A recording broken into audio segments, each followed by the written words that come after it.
The purpose of today's video is to show you how I took a Swift 16 large tub wagon and turned it into a defensive rail car.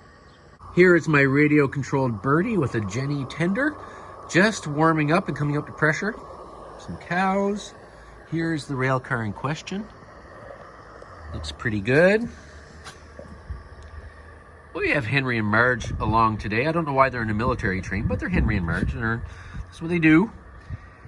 Of course, we have this loaded rail car here. These two are old Mammoth rail cars that I've included for today. The rest are all Swift 16. Kobe Renault FT-17 World War I tank. Some other rail cars. It's a breezy day today. It's turning the prop on the Kobe aircraft here. It's another Kobe aircraft. And then there's the rest of the train. And of course, rum. So why don't we take several minutes to go back and I'll show you how I built this. It was dead simple. Hopefully you can pick up some tips and tricks from this if you don't know them already. You probably already do. And maybe be encouraged to take out some of your rail cars and do something different. During both World War I and World War II, military trains often had rail cars where they had people defend the train. Now it may be that those rail cars were built for that defense purpose, but sometimes they took existing rail cars and modified them. Given I have my World War I War Department train led by my Livesteam Bertie and with my Swift 16 wagons, I was staring at this one. I really like it. It's a tub wagon. It's all rusty. I put rust all over it and stuff. It's really good.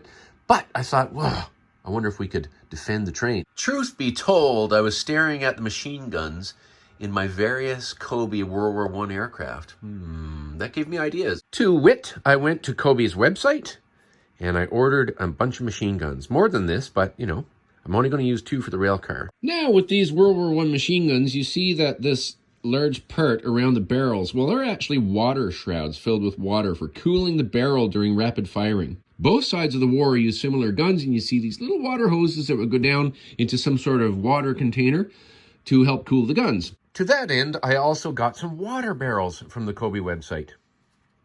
But not to end there, I thought maybe the crew of this defensive rail car might need some covering over top of them. If an artillery shell landed nearby, there'd be all manner of mud and rocks falling down.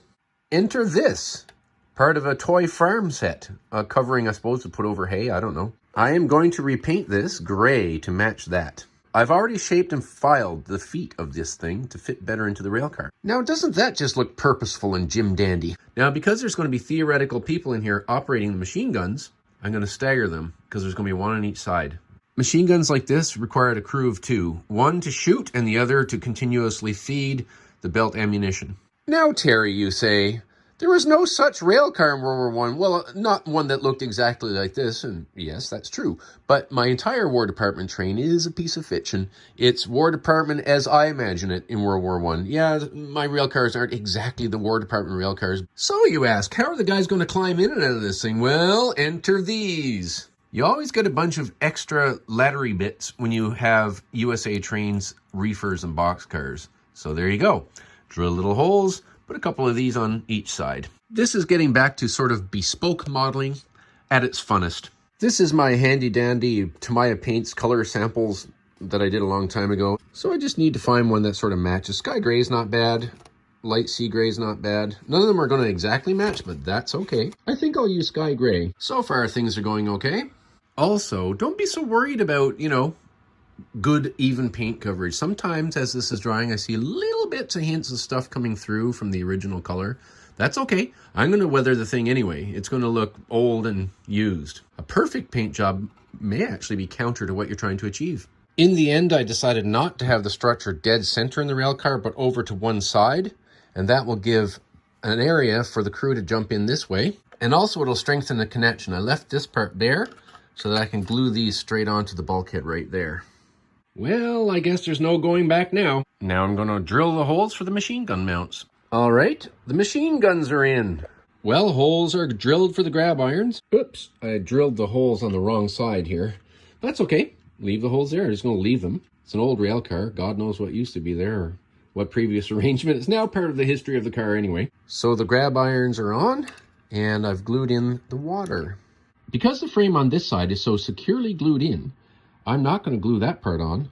All I have to do is fit it on over there. So that end, just press fit down over, and everything else is really snug and secure. There's nothing's moving. The weathering is going to be dead simple. I'm going to use rust texture and oxide, light rust oxide, and dirt. The dirt and the rust, I'm just going to dry brush, and we'll dab that on here and there. Rust. Just a little dab of rust right there. Maybe even a little dab of rust right there. So dry brushing, I put some dirt in there, get it on here, but then sort of make sure much of it's off. And then go over here and sort of, you know, smear it around a little, you know, and then with my fingers. So now the dry brushing is done, and I didn't forget the grab irons. Looks appropriately dirty. And of course, where the guys go over the sill down there is going to be muck. And the last thing I'm going to do is spray it with an acrylic matte varnish. All the new bits in particular, including the plastic barrels in there and the Kobe plastic guns, just to dull down the shine a bit. This stuff is not as good as dull coat. Really not as good as Tester's dull coat, but nor do I want it to be. That's what I sprayed these rail cars with. Yeah, I'm not going for perfect, I'm going for old. Here we are with the spray finish finished and dried. I think it all looks good. You can even see a little bit of weathering on the guns. On each of these guns, there's this gap in here. So I filled those with 2 flat tiles like this one, only black. Looks like we're ready to go. And of course, today this is my War Department train, my fictionalized War Department train, running here on 32mm gauge, narrow gauge track on my dual gauge elevated loop. The Friar's happy today. He's got some good train watching.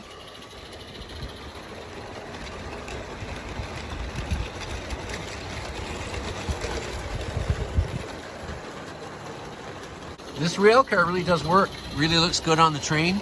The only problem, I don't have any figures put in there yet, but I will.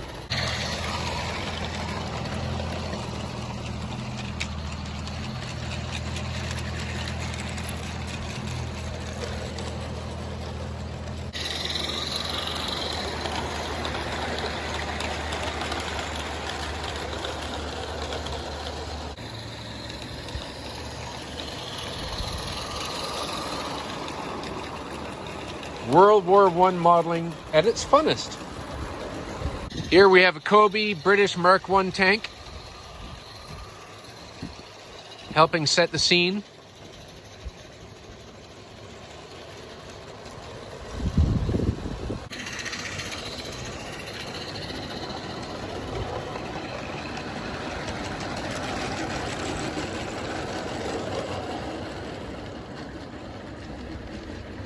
Well, Lord Michael is here along with several guests.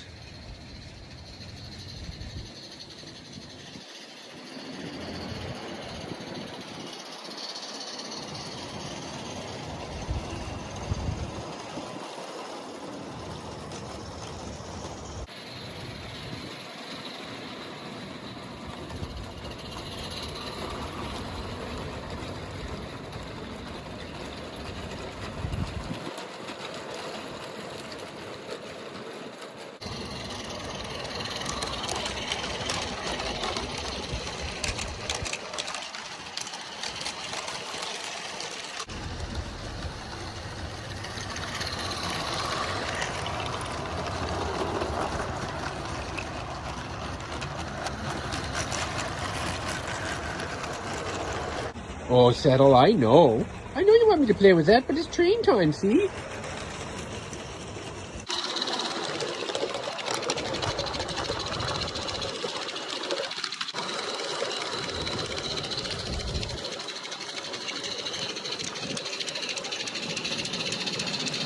Oh, Henry, I'm so happy they have this protective car on the train now, so I can feel a lot safer. I know what you mean, Marge. I know what you mean. The only problem is they don't have anybody to wear the guns yet. So I added this oversized knob on here. I used to have the radio on this, but I bumped it once too many times and made the train lurch suddenly, which scares me. So it's now on this nice, easy going knob. So you just have to very carefully turn it. And there you go. And off she goes. Nice. I like the control I have where I can just creep along really slowly at a good scale speed.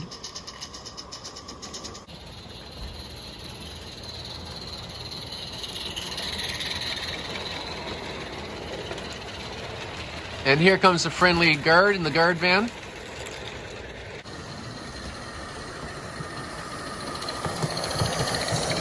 Please like, subscribe, share so we can help expand our hobby. And I always answer every comment.